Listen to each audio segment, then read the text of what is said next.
The proliferation of illegal guns in our communities is alarming. We are all battling the same challenges. Illegal guns coming from the United States. The last set of data we had was that 90% of the crime guns in Ontario, in particular, where I place, were from the United States.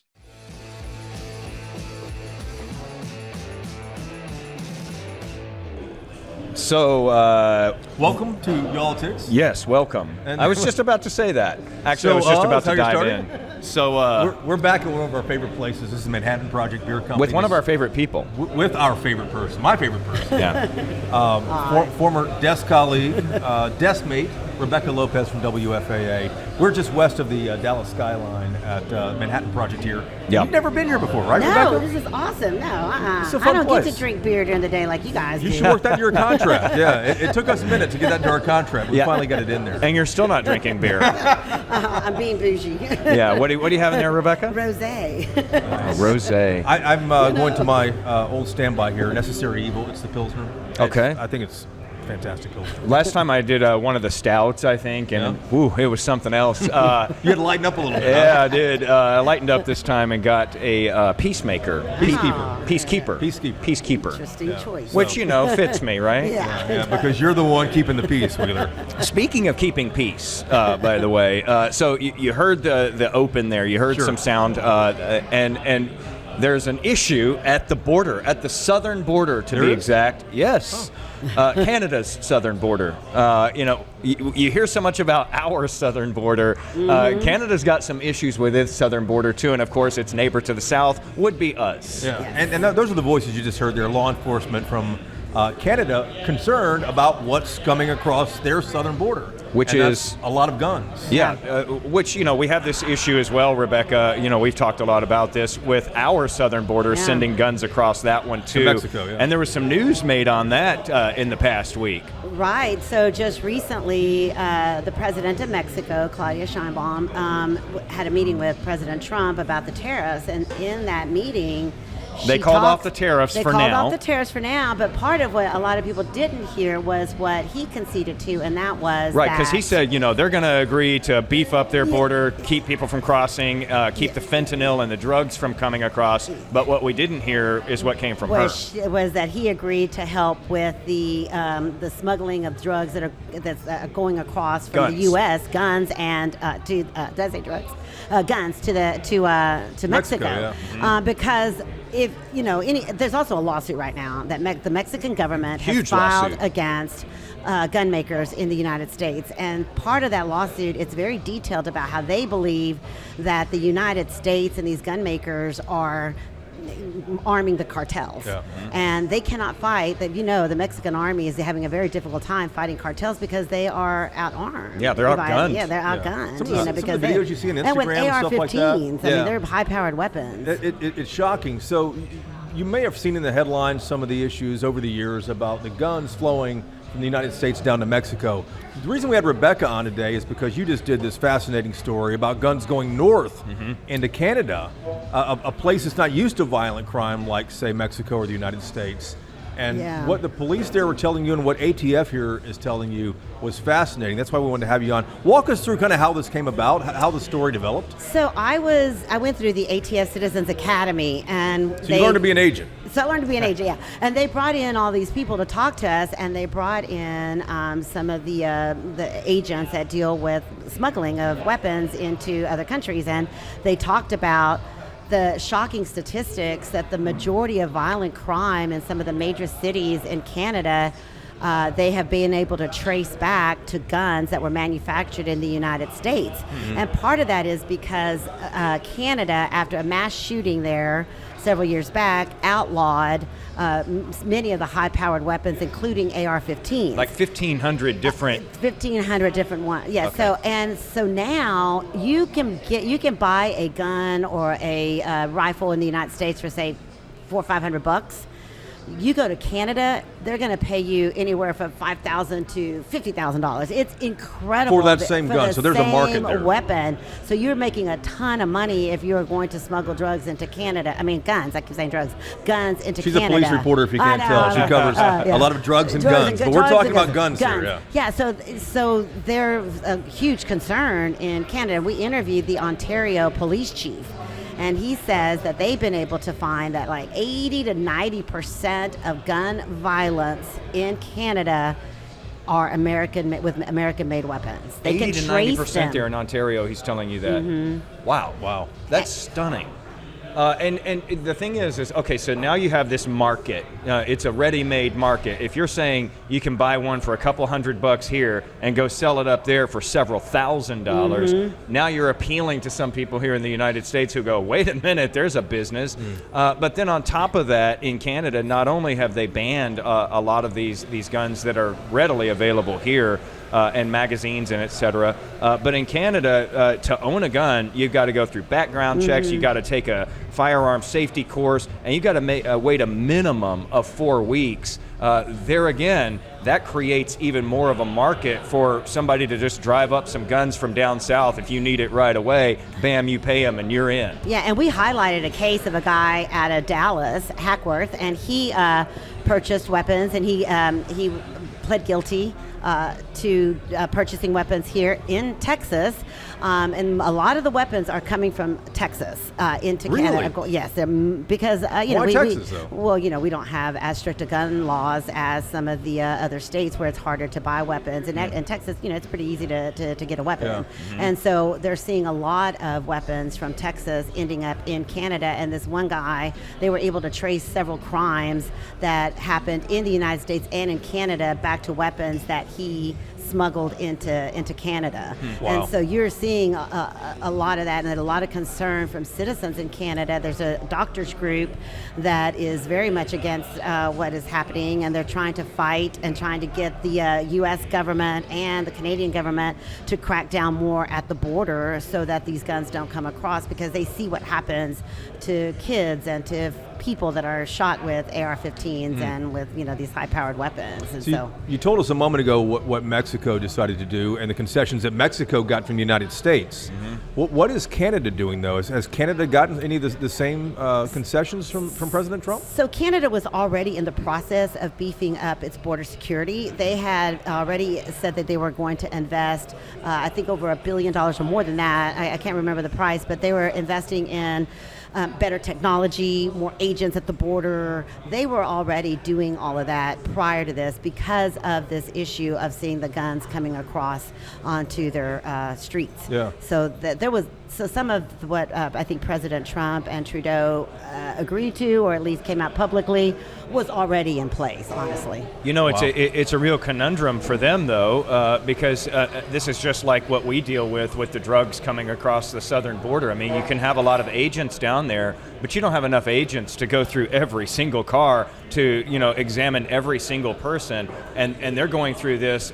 The only difference is it's not drugs, it's guns, and there's no way to stop that completely because they're so readily available here in the United States. And again, if you put that profit on top of it, you're luring people again all the way from Texas willing to make that drive up there. Well, and they were telling me that it's a very porous border too. There's many more ways to get into Canada that they aren't able to man. It is the largest. Fill us in on this. This border between the United States and Canada is the largest open border, essentially. That's how one of the agents worded it. I mean, they do obviously have some, but it is very open compared to what you would see now, even between Mexico and the United States. And so that is a great concern because there's just a huge border, and a lot of there's no way that you can really stop this. So I guess Canadian citizens also sued the U.S. government. Right. But it was interesting because a Canadian court is actually ruled that they could not proceed with their lawsuit. It was actually a Canadian, if I remember correctly, it was one of their appellate courts that said they could not sue the U.S. gun manufacturers, whereas in Mexico, Sure. they got around it and were able to get a case into U.S. courts out of a case mainly out of Arizona. They targeted specific gun stores in Arizona where they believed that they were able to actually trace weapons that were smuggled from those stores allegedly into Mexico, and so they were able to identify certain people and places, and that's how they were able to get their not being able to sue a foreign government, because they're actually also suing these stores. Has Canada not done that yet, though? No, Canada, I don't believe, has done that yet. But they think some are from Texas, though, you were saying. Yeah, oh yes, a lot of yes, they are. So I guess people are going to see what happens with this Mexican case and see, because some of the other countries that are also have, because it's not just Canada and the U.S. A lot of our guns are making it into other countries across the world where there is gun violence, and so I think some of these other countries are kind of waiting and seeing what's going to happen. This case is going to be before the U.S. Supreme Court in March, I believe March 3rd or 4th, and they're going to hear some of the arguments in this case, and what they're going to decide is, can they proceed with this lawsuit? Can it move forward? Yeah. So we'll see what obviously a very conservative court, we'll see what they decide to do. Jason brought up a good point a minute ago here. I want to repeat it. This is from Superintendent Steve Watts. He's the head of the Integrated Guns and Gangs Task Force for Toronto Police. And he was telling you that this is the largest undefended border in the world. So there's a variety of smuggling techniques that are used. And when I think about this large undefended border, I'm thinking about Montana, North Dakota, places like Wisconsin, even maybe in Michigan, it's a little more populated. But I've seen the photos where the only semblance of a border are these like mowed down trees that go. And it should be, I guarantee you they don't have the same type of motion detectors and the motion sensors in the ground like we do on our southern border. Well, and so how are they getting them across? Are they sneaking them through these rural areas, or are they just...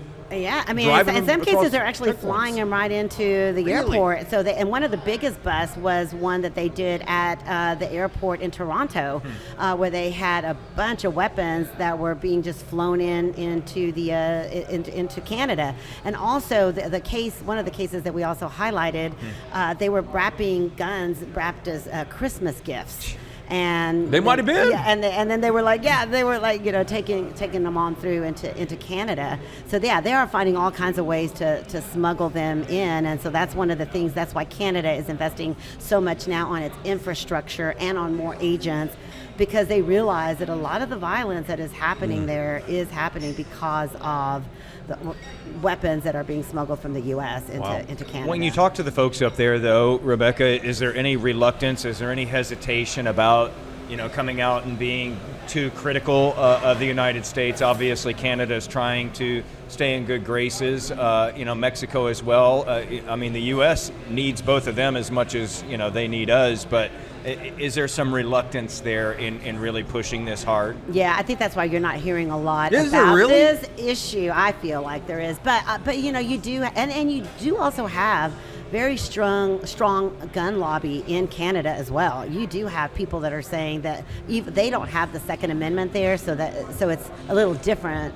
When it comes to the rights of Canadians owning weapons. I mean, they are allowed to own weapons, but as you say, there's a lot stricter guidelines and protocols, but they're not bound by a Second Amendment as the United States. But at the same time, they're concerned, and that they're wanting more access legally to weapons in Canada, the gun lobby there. So they also have a very strong gun lobby and strong groups that are also fighting for more weapons as well. But Canadian citizens are dying, though. What's Canada scared of diplomatically, do you think? Well, I mean, it's hard, depending on who's in office. I mean, you see what's happening right now. There's already this kind of tense relationship between Canada and Mexico and the current administration. So I think that there is a hesitancy on their part. Just crossing the line? Yeah, this adds one more layer to it, because we're already, there's already a lot of controversy over immigration and over drugs and then tariffs and trade, and now you add this layer to it as well. And I want to say something about Mexico, because while we have focused most of our coverage on Canada, because that is something new, and that's why you're seeing a huge increase in guns that are traced back from Canada, crimes to guns made in the U.S., In Mexico, it's the same thing with the cartels, and they use what they call straw purchasers. They'll get these like young kids, 18 and 19 years old, that can legally buy rifles and pay them $5,000 and have them buy the weapons for them, and then hand them off to the cartels or to the illegal. And in some cases in Canada, there was the Hells Angels and some other motorcycle groups that are the ones that are really were smuggling some of these weapons into Canada. But now in Mexico, there is only one gun store in Mexico. There's only one gun store in Mexico? It's right outside of Mexico City, and What? it is inside a military base. You cannot even it's very didn't know difficult that. to buy a weapon in Mexico. One gun store. Yeah, And the Mexican culture is very, very anti-gun. I mean, you see those Oh, yeah. warnings as soon as you cross the border, at and the you better border. heed those warnings because if they find a gun on you, boy, you're in some deep. And so you wonder then, okay, well then why is there so much gun violence? And so, Sure. well, because they are weapons that are being sent They're coming from here. from here. In many cases, Texas, not just the Oh, yeah, United yeah, States, yeah, but also Texas. Texas. Just to put a finer point on that, though, since we're talking about both ends of our border, Canada, yes, they're having a big issue there. This is overwhelming to them in a way. They had a bust, I think it was a couple of years ago. What was it? Several hundred weapons that were from the United States. Put that in perspective, though, when you start talking about Mexico, I mean, the ATFE, I guess it's called now, alcohol, tobacco, firearms, and explosives, estimates 200,000 firearms a year are trafficked from the U.S. into Mexico. This is the ATFE saying this. That is just, that boggles the mind. It is, and a lot of those are semi-automatic. Oh yeah, no, most of them are going to be AR-15s because that's what the or AR-15 style weapon, semi-automatic weapons, because that is what the preference of the cartels are. And the cartels train like paramilitary organizations, and a lot. If some of the hitmen for the cartels, the Zetas. Were very, very big for a long time in the Gulf Cartel in Mexico. Well, those guys were former military in Mexico that were trained by the U.S. military. They were training, the Mexican military, and then those guys took off and became, broke off and became part of the Gulf Cartel, and they became what they call the pistoleros, or the hitmen for the Gulf Cartel, and they were very, very strong. And so you do see that happening as well. So these guys are like trained, and they train in camps like you would see what we think of as Al-Qaeda and some of those people training. That's how the cartels train as well. Well, this is the interesting thing to me, though, is a boomerang effect that happens here because, you could have people in this country go, well, that's your problem. This is legal here. You need to figure out a way to catch that at the border or whatever. But the problem is it increases our problem here, too, because if you have these gangs and cartels that are being armed, whether it be in Mexico or Canada, and they are into, human smuggling, drug smuggling, et cetera, that stuff is making it across the border because those gangs and cartels are so powerful because they have weapons that came from here. So, as you export those weapons, you increase the likelihood that you're going to be importing those drugs and people who are being smuggled. And you hear that a lot. I hear that a lot from people. It's like, well, why doesn't Mexico just take down the cartels? But because they're armed to the teeth, and they are armed sometimes better than their military. And then you have the corruption. And I will say this: the past two presidents, including the current president, have very much been trying to take down the cartels. It was under the last presidency that they took down the Sinaloa cartel, and that was El Chapo and his whole his family and everybody around El Chapo. Basically, the Sinaloa cartel has been dismantled, and it was the most violent gang cartel to ever come out of Mexico. And now you have this power fight between the cartels in Mexico, where they're fighting to see who's going to take over a lot of the territories that was the Sinaloa. And the Sinaloa cartel also trying to come back from El Chapo and those guys, getting arrested. And so you're having this war in Mexico also between the cartels. And it's very difficult for the government to take these people down and then thus stop drug trafficking, fentanyl, human trafficking from the United States. When they're those are armed to the teeth. Those are different level buyers, though, when Yeah. you start talking about south of the border versus north of the border in Canada. You're wondering, who is this? Who needs a gun so badly that they're willing to pay, $5,000 for a gun that you can get here for, $300-400? Well, and in Canada, it is also gangs and illegal activity. The majority of a lot of the weapons that you're seeing are going into the hands of bad guys, bad people, and and like here in America too. I mean, many people own firearms. I mean, I own a firearm. There are people, that own firearms that do it for protection, and so Canadians. There are many Canadians that have weapons for that reason, but.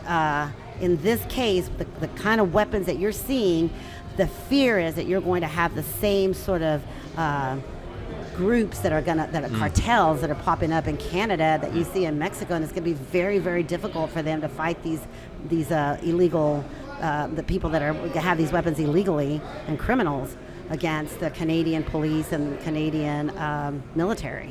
Jason's probation officer doesn't let him have a firearm, so there's at least one person at the table who still doesn't have it. But you talked about straw purchasers a moment ago. For anyone who's ever purchased a firearm, you know that's one of the things you have to check. I'm not buying this weapon for anybody else. You also talked to the ATFE for this story on WFAA. Tell us what the ATFE said it is trying to do to stop this flow of guns from Texas to Canada. Oh yeah, well they have a lot of operations going all at one time involving the illegal use of the illegal purchase of weapons here in Texas, and the straw purchasers, and also one of the bigger problems too now are the what you call Glocks. Well, what can I think of the name of it? But they turn a Glock into an automatic weapon, right. And so or different guns, and so Glock switch. That's what I was trying to think of. And so there's a huge investigations going on as well to keep those from going across the border, and you can get 10 years for just having one little Glock switch. But they are really focusing on the straw purchasers and these types of Glock switches and the weapons that they know, and they go often surprise the gun stores, and they go and they do the surprise inspections. I mean, almost on a daily basis. And the way you would catch a straw purchaser is if I buy 5 guns and wait a few months and go buy 5 more guns. That's probably one way that I would pop up on a radar somewhere, I presume, Oh, yeah. right? If you're, in fact, I was just listening to a podcast on my way over here, and there was a guy that was trying Yall-itics, or what was this? That was a yall-itics. Oh, there's another one? There's another one. We'll get you a library to download. Oh, yeah. I listen to it on my days off all the time. What did they say, though, in the podcast? So they were talking about this one guy that came to the attention of the ATF because he was buying semi-automatic parts. And he'd go to the gun shows to buy the bottom part, the half of the AR-15, and so he would get that, and he'd buy like 5, and then he'd come back and ask for 10 more. But it was the seller who actually called the ATF and because said, they don't have to. They don't have to. Yeah, they don't have to. So, but they were concerned because he's like, well, why does this guy need 50, gun parts? Like he's doing something with these, and so they caught him that way. Is the ATFE having any luck stopping these guns from going north of the border or south of the border? They are. I mean, they have had some pretty big cases. They had just one recently, a guy that got arrested. I think it was last week. They announced an indictment with hundreds of weapons that were supposed to go into Mexico. Yeah. I mean, they are having, but it is difficult. And as you know, the ATF is one of the smallest agencies in the federal government, and there's not enough FBI agents, there's not enough ATF agents, there's not enough police, and just like everybody else, they are having trouble recruiting, and now with some of the edicts that have come down from the White House, it's unclear what's going to happen with some of these agents. So, they're concerned. There's concern among federal agents if they even have enough people to do the job that they need to do to stop all of these weapons coming in and also being purchased illegally here in the U.S. that are being used for crimes here among our citizens. Well, ultimately, though, too, if you're in Canada, you realize that, there's not enough ATFE agents in the U.S. to stop, what's coming across your border, and this is on you, and they're overwhelmed by it. Do you get a sense that they understand the scope of what they're dealing with? Because you've dealt with law enforcement here for a long time. for every gun that they pull out, for every kilo of cocaine that they catch, they know that there's exponentially more that they're missing. And I think that that's why they have this lawsuit against the gun manufacturers, and this is Mexico, because Mexico's saying you are allowing them to make so many weapons that it's impossible for us to stop the flow into our country and into the hands of really, really bad people that are killing citizens in Mexico. So it'd be interesting to see what happens. And as you know, there's been other lawsuits against gun manufacturers in the U.S., the Sandy Hook families that sued the gun manufacturers. So it'll be interesting to see if any of these actually, whatever. It's hard to imagine with this really conservative Supreme Court. It's really hard to imagine, but that could this has got to be rattling the gun makers right now, because this could be floodgates, whether you open the floodgates or don't. And again, that case is set for the Supreme Court for March 4th. The interesting thing with that is that was immediately swatted down in the first round in the courts, but just in January it was revived by a court of appeals. And the interesting thing there was, gun makers here in the U.S., the reason this hasn't been successful is because they have broad immunity. But that appeals court panel found unanimously that Mexico's lawsuit had possible legitimacy here, because they say it was designed to protect lawful firearms related commerce. Correct. Yet Mexico, this is the interesting part of what Mexico is doing. Mexico accuses these companies of aiding and abetting illegal gun sales by facilitating the trafficking of arms. And so that's a very, I know that you hate this word, Jason. Oh, go ahead. Nuance. That's a very nuanced way of going at this. And it appears, it's gotten through all the way to the U.S. Supreme Court now because of the way Mexico is pursuing this. And this is a $10 billion lawsuit. This isn't a small lawsuit. But I think that the gun manufacturers are seeing it even beyond that and going, oh boy, that would be $10 billion. But then who else comes for us if this succeeds? And it's interesting because in the lower courts, they tossed out some of the gun makers, but not one of the largest gun makers in the United States. So I think there's only two or three that are left now in the lawsuit. There were two, but I believe that there were initially 10. Yeah. I'm looking at Mark, our executive producer. He said there were 8 initially, and they. Come here, Mark. We don't have a mic on you, man. Smith & Wesson, They're originally a dealer. Smith & Wesson is Mark Smith is only an amazing investigative journalist, and he's here to keep us all honest. Well, he's today. making sure that I get my facts right too, because he did a lot of the research with me on this, and it was extremely helpful. But yeah, that's one of the interesting things is that they did toss out some of the other gun manufacturers, but not Smith & Wesson. Let me ask this though: doesn't that just wouldn't that possibly put a chill though? Because they didn't just go for the gun manufacturers; they went for gun stores, distributors. Ones, yes. And even if, let's say, you were included in that original lawsuit, and that sort of got tossed out, but the lawsuit kind of continued on without you as a distributor, I wonder, does that start to put a chill on some of these gun stores where, like you said, at that gun show, they start self-reporting like, hey, we've got some issues with this person. Yeah. Does it make you start thinking like, okay, I've got to watch this a little bit more? And I wonder if it sets a precedent. You're absolutely right. But it was interesting because when I went through the ATF class, they do talk about a lot of the people that sell a lot of weapons here in Texas and in the DFW area, and they say for the most part they are very cooperative. Gun stores, very cooperative with the ATF. They're very cooperative about opening up their files, and they do the surprise inspection. So if they see anything, they do flag them on it. But they said most of the sellers here in Texas are doing their due diligence. At least that's what the ATF was saying in my ATF class, that they do their due diligence, and they are making sure that people, at least when you're going to the gun stores, now gun shows are a whole different story, but the gun stores, they say, are pretty good about self-reporting and also just sort of self-monitoring themselves. Well, their livelihood is at stake also. Right. Absolutely. Their federal firearms license is at stake, so they'd have to do that. But you're talking about the stakes are high for them. Sure. The loopholes are the gun shows, the person-to-person sellers, which is something that hasn't been regulated, and and likely will not be. But you think about, if the ATFE is correct, just with Mexico, 200,000 firearms a year, that's a lot of firearms making it across. There's an industry there, and it's a matter of, and I guess that's what the Mexican government is trying to do, is figure out how that industry is so efficient and so large scale and so successful. And it could hinge on, I think the legal case, like you guys were alluding, likely will hinge on a legal argument, a technicality maybe. Yeah. I mean, at the end of the day, that's what really could propel this. You talked about Mexico. We know the issues with the cartels. Each administration comes into the Mexican government, and they have trouble getting a handle on this.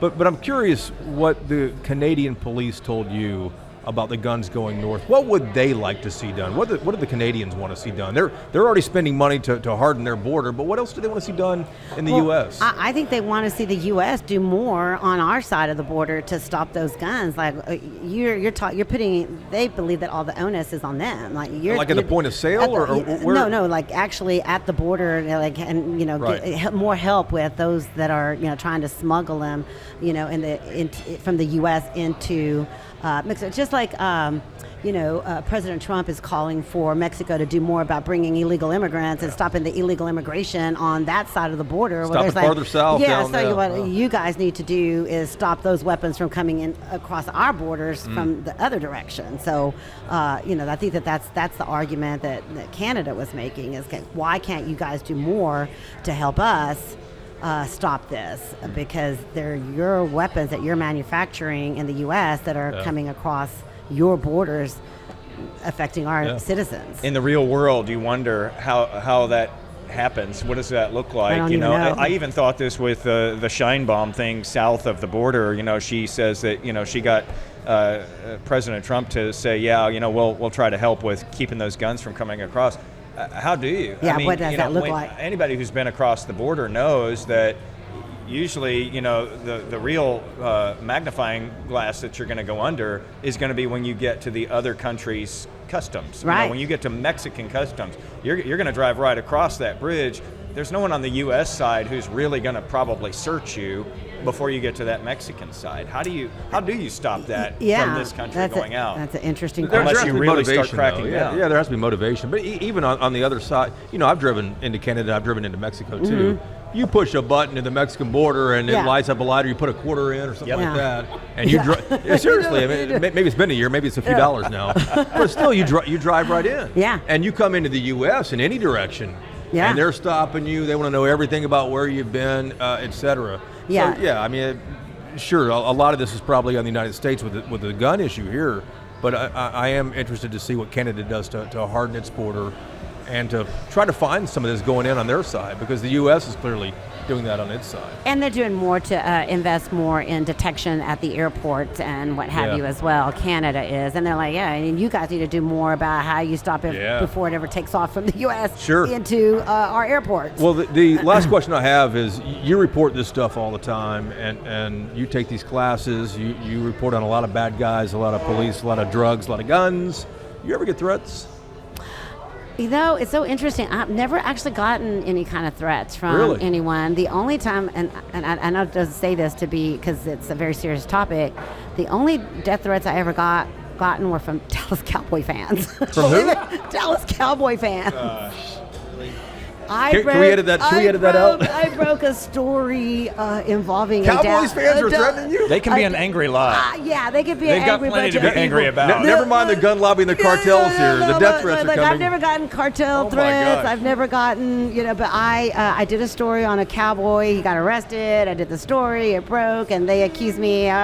You cost us the Super Bowl, and they were so mad. I don't think that cost us the Super Bowl. No, that's another episode. That's a whole nother, and then the only other very interesting story that I did have involving the cartels, believe it or not, years ago when they were taking down the Zeta cartel and the Gulf cartels, there was a guy that was one of the top Zetas, the second in command, that was living in Balch Springs, believe it or not. That's where he was living. I remember the story. He was living there. Balch Springs, just to the east of Dallas. Yes, and he had, in fact, I think there's a documentary out on Netflix right now about how they were tied to the horse racing and they were doing some illegal stuff involving all that.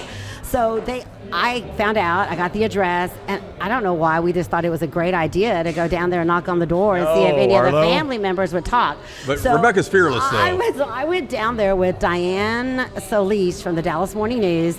She and I were there together, and we knocked on the door, and they called the police on us.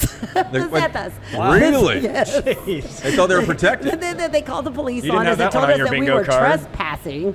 And so we got off the property, and we said, and they wanted us off the street, and the police showed up, and they're like, yeah, you have every right to be here. And they're like, which house? And we showed it to them. They're like, oh yeah, you can do whatever you want. We don't care. But you know, I would venture to say that I'm probably one of the few journalists in this country that's ever had the cartel members call the police on them. That's pretty good. That's Well, it's pretty good to know strong. that they went the lawful route So I like didn't that get the too, death threat, but you they did know? call the cops on me. Wow. Well, I'll close with this, Arlo, because you know you've done phenomenal work. You always do phenomenal work. We love having you on the podcast here.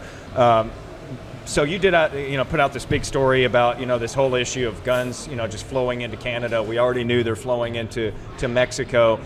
Guns are such a polarizing issue in this country, and I'm just curious: have you gotten any response on this from people? Have you heard from anybody on this, or has it been surprising radio silence? It's been surprising radio silence. I think there's just so much going on right now that I think it's sort of gotten lost in everything else that's happening with immigration and what have you. So it did not have the impact that I thought it was going to have initially, with people getting outraged. Not that I was looking for that, but Sure.